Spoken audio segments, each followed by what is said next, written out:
We nawe, utaniwe ndugu yangu. Ina maana na leo hujafunga? Nimefunga bwana. Yaani kutofunga siku moja imekuwa nongwa tena. Unajua mume wangu, mwanaume pale mara baada tu ya kubale, hana kisingizio chochote cha kutokuacha kufunga au kuswali. Kwa hiyo hata na wewe mume wangu upambane na hali yako. Unasema ni kweli kabisa. Yaani natoja kukosea mke wangu. Lakini muda mwingine hata mwanaume apata dharura ikampelekea asifunge. Dharura zipi? Yaani najua hapo tu unakaa vile kama anajitetea yani. Kwa mfano mtu ambaye ana vina vya tumbo vinamuuma sana, imefikia tu ile hatua mbaya kabisa ile. Huyu hawezi kufunga. Umeona? Hiyo ni dharura hiyo. Au yuko safarini, afu ndio ile funge na mkuta yuko safarini. Yule hawezi kufunga. Mwingine sasa mtu mzima ni mtu mzee. Sio mzee kama mwenye nyumba yetu huyo, Yaani mzee mpitiza ambaye hawezi kuvumilia njaa. Huyo hawezi kufunga. Hizo ndio dharura ambazo naongelea mimi. Yaani wewe uishi visingizio. Yaani kule kwa mjumbe kuna kufaa hasa wewe. Tena kila siku sikose. Mbona jana hukuwepo? Jana si zile nguo zile. Zile kwamba ningeziacha zile. Ingekuwa shida hapa. Afu bora umekumbusha hilo mimi nimekumbuka kitu. Hivi ili swala la mfanyakazi ndio lanikomoa au fanya basi angalau mfanyakazi aje hapa ili na mimi ukiwa labda unalea huko. Mimi nakuwa kidogo napata msaidizi. Kiukweli mume wangu, swala la mfanyakazi mimi sitafuti. Kwa sababu wewe uliniambia unataka kuoa mke wa pili. Kwa hiyo na mimi namsubiri huyo mke mwenzangu aje, tuone hela mahari utaitoa wapi, alafu ushindwe kumlipa mfanyakazi. Kwa hiyo mke wangu, unataka kuniambia kwamba ndio umeneka kwenye mtego? Mimi niko silijui hilo. Ndio ujue hivyo, maana kazi huna. Sasa uone hapa tumekaa tumestarehe, mfanyakazi wa nini? Ili iweje?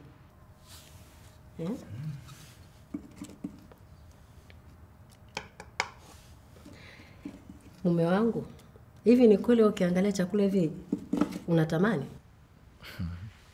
Yaani ukimwona mtu anakula kabisa unatamani?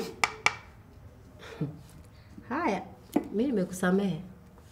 Kumbe hata siku ile uliingia kwa Mwasiti kibahati mbaya, ulimkuta anakula. Alafu ukatamani. Ukashindwa kabisa kuvumilia. Si ndio? Lakini hata hivyo niliambiwa kulikuwa kuna sahani 2 za chipsi. Kweli? Sasa mke wangu, maneno yakuambiwa bwana. Wewe ukuwepo kumbuka. Hebu usiseme uongo ukazidisha dhambi. Wakati mwingine sema ukweli tu, ili mradi hata ukiomba msamaha usamehewe. Sawa?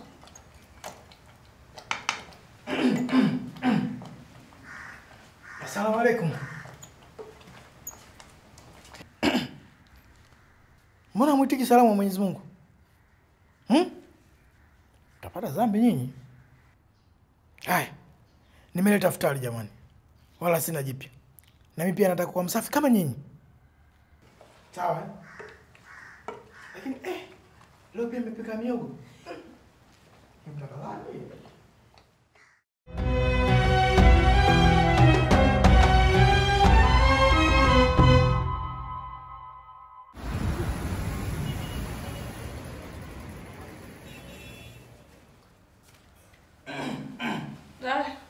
Tunaweza kukaa na nyinyi?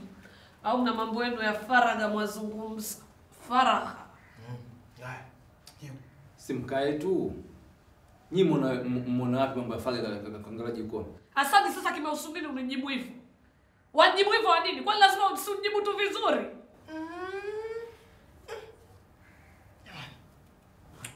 Sasa tukae tu jamani, una dogo. Alafu wewe leo umesema ujisikii vizuri wewe. Nashangaa tu. Unaongea. Mzee mwenzangu. Usikii tunamvumilia mengi. Kweli? Na hapo ndo bado hujamuoa. Kimoyo itakuwaje? Hassan bin Mario, nimekuita mara 3 usinichefua leo usintiribue sasa hivi. Nilikuwa sina mzuka na wewe sasa hivi mimi Hassani. Wewe mkeo mvumilia mangapi? Na ndio maana ufanywa bushoke wewe. Kwa sababu mbea umekuzidi. Kaa chini, poka buti la jeje. Sio kuwa na adabu. Kaa hapo chini. Jeje, bodi jeje. Jeje, bodi jeje. Wewe nao wacheka nini? Kinachokuchekesha wewe nini? Nimefurahi tu. Umefurahi nini? Wacheka kama nani chizi kaona jalala? Nimefurahi kufanisha Mungu binadamu kama na buti la jeje. Jeje, you body jeje. Nisaidie kupenda vitu na wewe. Imekuwa haya tena. Wewe si kitu. Wakati mwingine kuwa na kauli nzuri kwa wenzio ni vizuri zaidi. Sio kila wakati unakuwa na kauli mbaya kwa wenzako. Sio kila wakati malaika anataka aandike mambo mabaya kutoka kwako. Wakati mwingine malaika anataka aandike mambo mazuri kutoka kwako. Hiyo ni vizuri zaidi. Mama Ila, kusema kweli, katika siku ambazo umezungumza point, leo umezungumza point sana. Unajua bora uongee naye wewe hapa, mwanamke mwenzie anaweza kukuelewa kidogo. Usinitishie. Leo acha nikwambie tu kweli, maana nimechoka. Ujifunze kwa mwenzio, maana mwenzio kaolewa huyo. Atakufundisha vitu vingine na vingine vingi, vijui, si ndio eti? Inabidi ajifunze mambo mengi kutoka kwangu, likiwemo na hilo la kutokufanya kazi. Na anapokuwa ana ujauzito, anapokuwa ananyonyesha, inabidi wewe ndio ufanye hizo kazi. Na mambo mengine mengi inabidi umsaidie. Yaani Mama Ilham muongea vizuri sana. Yaani mimi mwenyewe hapa, wajua siku yetu kwanza nasikia habari yako Mama Ilham. Wewe ndio ulimlipia Mario mahari, ulimsaidia kidogo maana ilikuwa yamshinda. Mama Ilham ujue mimi kwetu tuna hela, si kwamba hatuna, lakini takampodo akija nimwekee hela nyingi ashindwa kulipa hiyo mahari. Hiyo kubwa nitaitoa wapi? Hiyo ndogo tu sina. Hiyo kubwa nitaitoa wapi mimi? Afu na wewe Mama Ilham. Wewe nao unakuwa kama panya wewe. Unang'ata na kupuliza. Sasa hilo swala la huyo kunifanyisha kazi wewe linakuhusu nini? Wewe unafikiri mimi kama huyu Mario huyu? Huyu si ana shughuli ya kufanya na maana mtu hapa. Mimi mwenyewe niko busy. Nina shughuli zangu nyingi za kufanya. Hii leo wenyewe hii. Namsaidia tu bibie kwa sababu leo ajisikii vizuri, lakini vinginevyo wala usingine anafanya hivi vitu hapa. Acha ujinga wewe. Uko busy vipi? Kile kigenge ndio kazi, kile kigenge kile. Kile kazi nakuuliza. Yaani pale siku serikali kusema tupisha barabara hapa. Wewe chali una kigenge pale. Ushaelewa tuone kama utakuwa na kazi. Kigenge kina kazi gani? Kigenge wewe unacho. Mario, kigenge ulichonacho wewe kipi? Wakao sema vigenge vya watu. Jamani, hebu tuache majibizano. Mimi nilifikiri mnataka ushauri tu. Ushauri tuataka. Si kwamba tutaki ushauri, eti mpodo. Ushauri tuataka. Tatizo lilopo hapa ni kwamba mkituzingua tunawabarasa vile vile. Wala hatuachi. Sasa ushauri wangu mimi ni kwamba hichi mnachokifanya inawezekana sio sawa au ni sawa. Kivipi? Yaani kama hivyo mnavokaa kwa pamoja, mnashirikiana kazi zenu kwa pamoja, halafu hamna ndoa. Mimi naona sio sawa kabisa.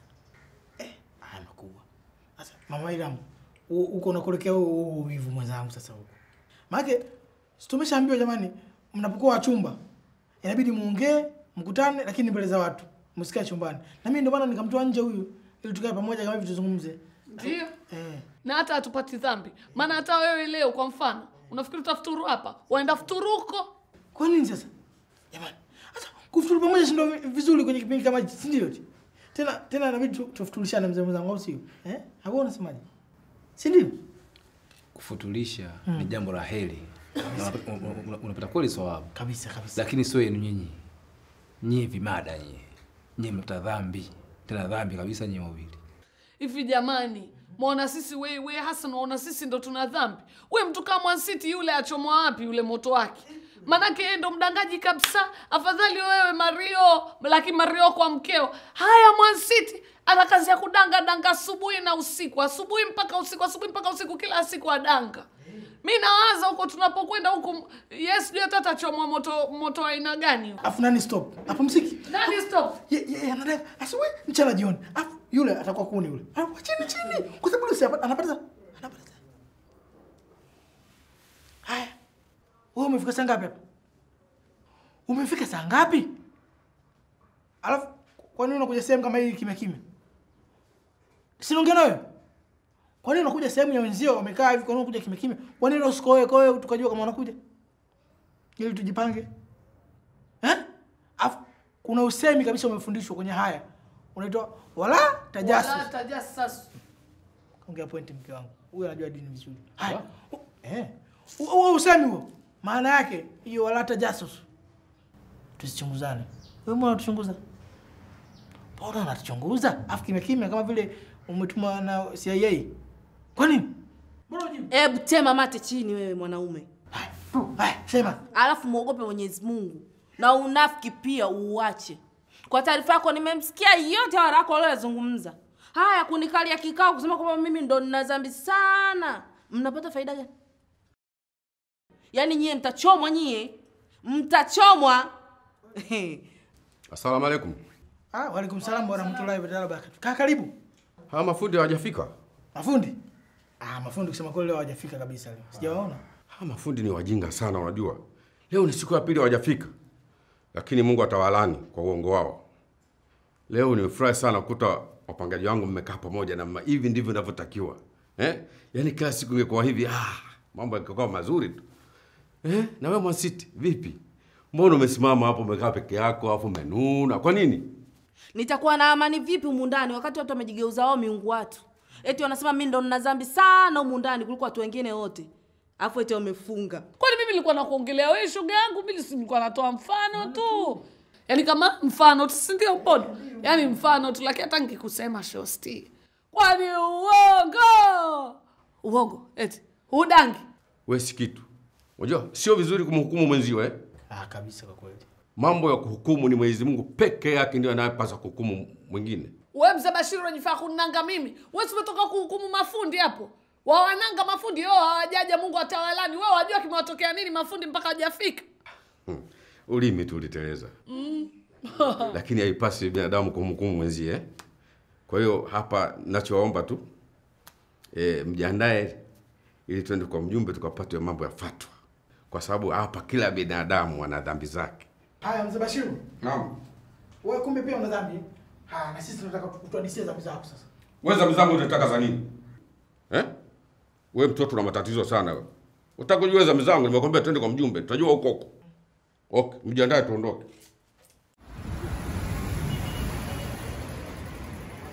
Alhamdulillah la sharika lah. Wa sallallahu wa sallam wa baraka ala man la nabiyya ba'dahu wa ba'd. Rabbi ishrah li sadri wa yassir li amri wahlul 'uqdatan min lisani yafqahu qawli. Ndugu zangu, baada ya kumshukuru Mwenyezi Mungu na kumtakia rehma kiongozi wetu Bwana Mtume Muhammad sallallahu alayhi wasallam, kwa kweli leo maudhui yetu ni nini maana ya tauba. Toba ni nini? At-taubatu hiya ash-shu'uru bil khati'a. Toba ni mtu kujijua kuwa kakosea. Yani kile kitendo cha kujijua tu mtu kakosea, tayari kinachofuata ni tauba, toba. Yani maana yake ni kubadilika, kuleta mfumo mwingine sasa. Na baba yetu Adam ala nabiyina wa alayhi salatu wassalam, yeye ndo mtu wa kwanza kutubu. Mtu wa kwanza kukosea ni Ibilisi, na mtu wa kwanza kuleta toba ni baba yetu Adam. Baada ya baba yetu Adam kutolewa peponi kuletwa duniani, basi Mwenyezi Mungu akamteremshia maneno kabisa ayatumie katika kutaka toba kwa Mwenyezi Mungu. Fatalaqa Adamu min rabbihi kalimatin fataba alayhi innahu huwa at-tawwabur rahim. Yakamteremkia Adam kutoka kwa Mola wake maneno, fataba alayhi. Baba yetu Adam akayatumia kutaka toba kwa Mwenyezi Mungu, na Mwenyezi Mungu akakubali toba ya baba yetu Adam, innahu huwa at-tawwabur rahim, kwani yeye Mwenyezi Mungu ni mwingi wa kupokea toba za waja wake na ni mwingi wa huruma. Maneno yenyewe yanasema hivi: Rabbana, Mola wetu, dhalamna anfusana, tumedhulumu nafsi zetu, tumekuasi, wa illam taghfir lana, ikiwa hukutusamehe, watarhamna, na kama hukutuhurumia, lanakunanna min alkhasirin, wallahi tutakuwa miongoni mwa waliopata hasara. Haya ndo maneno yaliyomteremkia baba yetu Adam, akayatumia kumwomba Mwenyezi Mungu amsamehe, na Mwenyezi Mungu akamsamehe. Kwa hivyo yeye alipokuja hapa duniani akatutangazia, akatuambia, ya abnai, enyi watoto wangu, at-taubatu maqbula, toba inakubaliwa, maadamati ruhu fil jasadi, maadamu roho bado imo ndani ya mwili. Kwa hiyo kinachotakiwa mtu alete toba kabla hajafika katika gharghara. Gharghara ni ile sakratul mauti, yani wakati ule karibu anatolewa roho, karibu roho inamalizika kutoka, yani ishafika kwenye koo, fil halq, ndio inaitwa gharghara. Pale hata ukitubu toba yako haikubaliwi, inakuwa inaitwa taubatu Firauna, toba ya Firauni. Yani alipoona kama anakufa sasa, ndo akajifanya eti anataka kumdanganya Mwenyezi Mungu kwamba yeye ni Muislamu.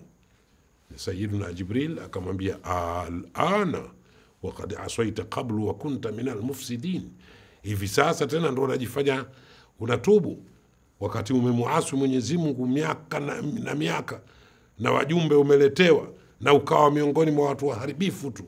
Sasa hivi tena ndo unajifanya unatubu? Hakuna toba hapa. Falyawma nunajjika bibadalika litakuna liman khalfaka aya. Sisi leo tutauokoa mwili wako tu, lakini roho lazima iripoti kwa Mwenyezi Mungu, ili watu wanaokuja nyuma yako wapate darsa kwa ushenzi wako wa Firauni. Kwa hiyo toba kama ya Firauni haitufai, tunatakiwa tutubu toba ya kikweli kweli. Na Mtume anasema sallallahu alayhi wasallam, inna Allaha la yabsutu yadahu bil-layl liyatuba musii'u an-nahar wa yabsutu yadahu bin-nahari liyatuba musii'u al-layl. Mwenyezi Mungu huwa anakunjua mkono wake usiku kupokea toba za waliokosea mchana, na anakunjua mkono wake mchana kupokea toba ya waliokosea usiku. Subhanallah, Mwenyezi Mungu hana mikono kama sisi. Hii ni lugha iliyokuwa karibu na ufahamu wetu. Mjumbe, mimi nina maswali mawili. La kwanza ni kwa wale ambao wanakaa kusengenya wenzao kipindi cha mfungo. Naam. Je, inaswihi? Na la pili, wale ambao wanapenda kutoa hukumu ingali kuwa wao sio miungu, umeona, lakini wanatoa hukumu mbaya kwa wenzao. Je, nayo inaswihi? Na watu kama hao wanapata, yani kwa Mwenyezi Mungu wanakuwa ni fungu, sijui niseme ni fungu la aina gani? Kusengenya si mwezi mtukufu wa Ramadhani tu peke yake, yani si katika siku za mfungo tu peke yake. Kusengenya hakufai siku zote, na Mtume kaeleza, alghiba tankusu almahabba, kusengenya kunapunguza mapenzi. Na nyingine akasema, alghiba tu ashaddu min az-zina, kusengenya ni dhambi kubwa kuliko zina.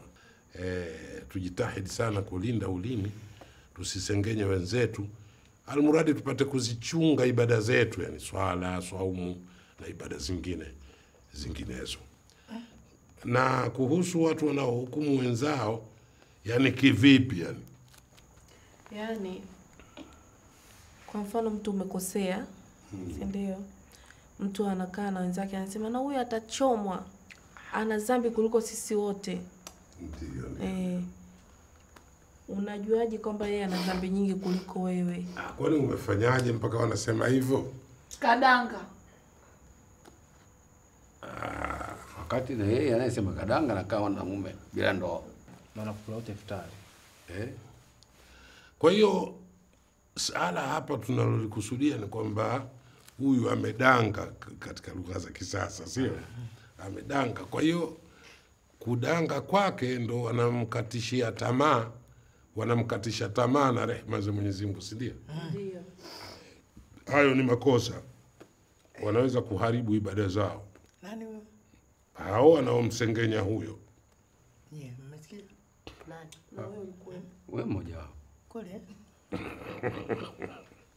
Kwa hiyo hao wanaomsengenya mwenzao kwamba huyu hana lolote mbele ya Mungu ni makosa, kwa sababu huwezi kujua siri ya mtu ya ndani ya moyo wake. Pengine kashaamua kustop jambo hilo, kaelekea kwa Mwenyezi Mungu moja kwa moja. Sasa wewe ukimhukumu unafanya makosa. Ndio maana mwanachuoni wetu mmoja Sheikh Muhammad al-Busairi akasema hivi, ya nafsu la taqnati min zallatin azumat, ewe nafsi usikate tamaa kwa mizigo ya madhambi uliyotanguliza. Innal kabaira fil ghufrani kallamami dhambi kubwa kubwa katika msamaha wa Mwenyezi Mungu ni kama dhambi ndogo ndogo. Mungu hajali ukubwa wa dhambi, anachojali yeye ni ile toba yako, toba ya kikweli kweli. Maana almustaghfiru min adh-dhanbi wa huwa muqimun alayhi kalmustahzi bi rabbih, mtu mwenye kutaka msamaha wa madhambi kwa Mwenyezi Mungu wake kisha anaendelea nayo, huyo ni kama mtu mwenye kumtania Mwenyezi Mungu. Hapo mwenye kufanya istihza. swali langu lilipokuwa linakuja mjumbe. Hapo kuna mtu mimi namfahamu. Kutu asema mimi nimeacha mambo hayo sifanyi tena, lakini baada ya muda mfupi wamuona tena huyo kadanga. Ukikaa kidogo huyo kadanga. Huyo kwa Mwenyezi Mungu vipi hatima yake huyo? Maana haachi. Kutu ajifanya kaacha haachi. Kisha Ramadhani tu karudi mambo yake. Sasa huyo anafaa kuombewa dua tu, tusimkatishie tamaa, ila tumuombee dua Mwenyezi Mungu amthibitishe katika haki, sawa sawa na wale watu wanaoswali Ramadhani mpaka Ramadhani. Usiwakatishe tamaa, wewe waombee dua tu Mwenyezi Mungu awathibitishe katika haki, ikisha Ramadhani waendelee mpaka mwisho wa maisha yao. Lakini ukiwakatisha tamaa na ukawabeza, inakuwa unawavunja nguvu, kwa hiyo wanaweza kuzidisha maaswi na wewe ikawa ndio sababu. Mimi naomba kuuliza swali, naweza kaa swali la mwisho. Kwa watu ambao ni vimada. Naam. Aidha wanaishi wote pamoja au hawaishi pamoja.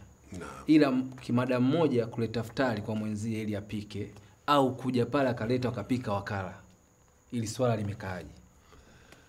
Hilo swala halikukaa vizuri hilo.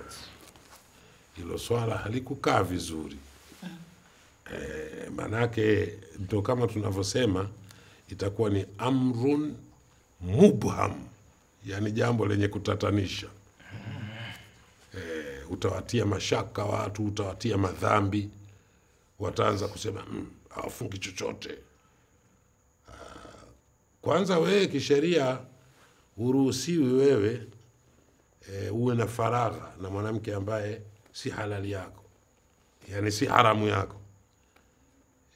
Mwanamke ambaye si mama yako mzazi, si dada yako pamoja mmoja, si shangazi yako, si mkweo, hawa ndo haramu yako. Si mwanao ulomzaa binti yako, hawa ndo wa haramu yako. Hawa unaweza kukaa nao faragha, mwanao, mama yako mzazi, dada yako pamoja mmoja. Lakini mwanamke ambaye unaweza kumuoa, uruhusiwi kukaa naye faragha.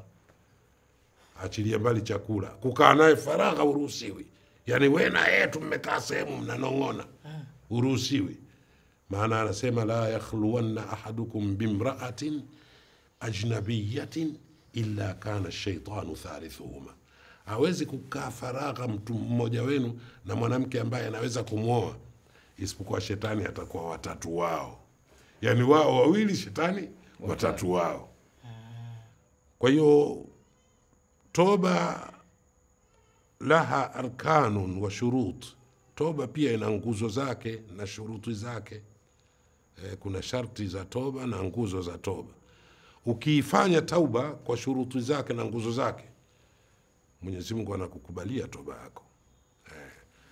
Na tumeambiwa utlub mataban bin nadamati muqli'a wa bi'azmi tarki dhanbi fima istaqbala wa bara'atin min kulli haqqin li adami falihadhihi al-arkanu far'u wa kamila.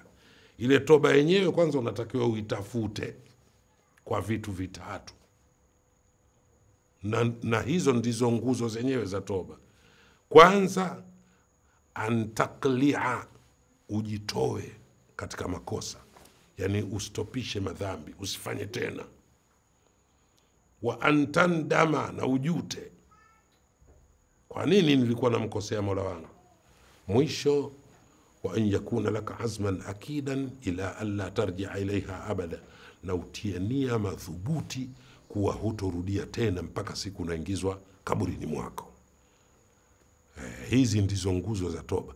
Na ya mwisho, wa antakuna bari'an min kulli haqqin li adami, uwe mbali na haki za watu, maana kuna madhambi baina al-abdi wal-abdi wa baina al-abdi wa rabbih. Kuna dhambi kati ya mja na mja mwenzie, na kuna dhambi kati ya mja na Mola wake. Afadhali dhambi kati ya mja na Mola wake, Mungu anaweza kutusamehe dunia nzima na asiathirike chochote, kuliko kumtendea mwenzio makosa. Kwa mfano, ukimua mtu siku ya Kiyama, Mtume anasema mkono wake wa kushoto anashika kichwa chake, mkono wa kulia kakukamata wewe, anamuuliza Mwenyezi Mungu, Rabbi salhu fima qatalani, Mola wangu niulizie huyu jamaa kule duniani aliniua kwa sababu gani? Kwa hiyo ni balaa kubwa kabisa. Mwenyezi Mungu atujalie tuwe miongoni mwa wanaorudi kwake na kutubia, ili tupate kunusurika kuanzia siku ya kutolewa roho zetu mpaka siku ya Kiyama. Assalamu alaikum warahmatullahi wabarakatuh.